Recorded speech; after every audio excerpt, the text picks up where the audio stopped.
Let's rephrase that. How many of you know nothing about Star Trek Continues? That's me. Oh my gosh. I'm ready to learn. Strap yourselves in.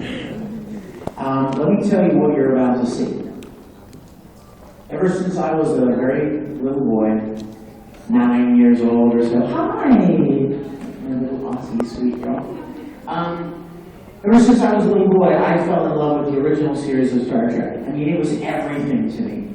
You could not ask me a question about the original series that I didn't know.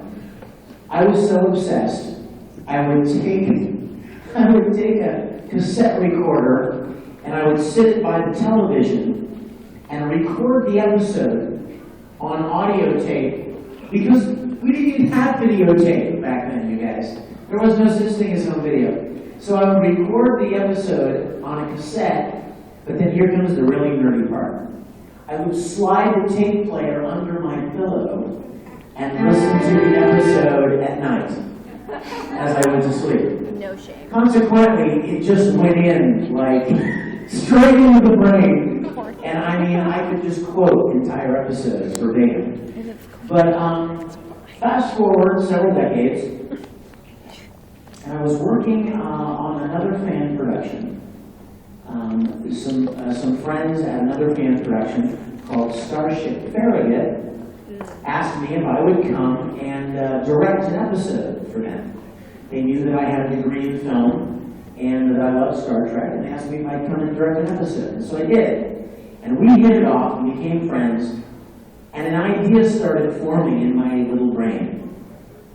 And the idea was, I would love to do a Star Trek series, like as good as it could possibly be done.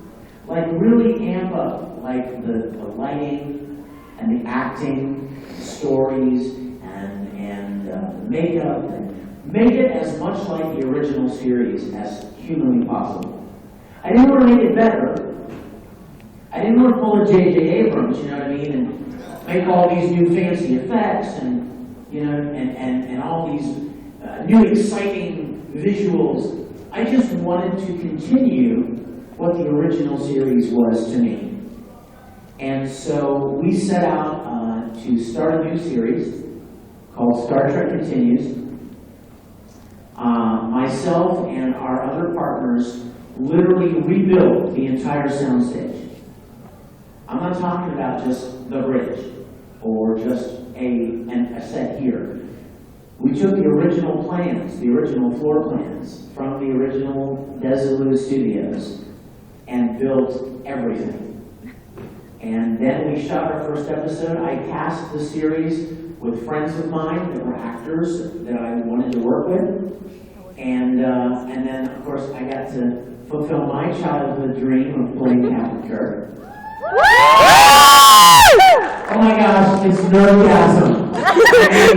Can you imagine being like 12 or 13 years old and dressing up in your own homemade Star Trek uniforms and going to conventions where, like this, where I, as a little boy, would go down a table and meet George Takei, DeForest Kelley, Jimmy Doohan, and to get to play literally on these sets now, and wear these amazing uniforms and tell these stories that inspired me so much when I was younger is really a dream come true. We released our first episode less than a year ago. How many of you have seen our first episode, Pilgrim of Eternity? If you have not, please go home and watch it. It's a great episode. It continues, it's a sequel to an original series episode. How many of you remember the episode with the Greek god, Apollo? Remember that episode? Well, in this episode, we actually got the actor who played Apollo 50 years ago, reprising his role. It's very cool. And you'll see cameos from people like Jamie Bamber from Battlestar Galactica. We have a great cast of our own. Who can tell me who played Scotty in the original series?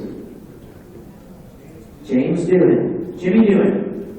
Well, you're about to see his son, Chris, playing his father's role. Is that the coolest thing ever? Dang it. So So, and Grant Imahara from Mythbusters playing Sue. And we've got a great group of people. So what you're about to see is our second episode, and I think you'll really enjoy it. We just finished shooting our third episode last week.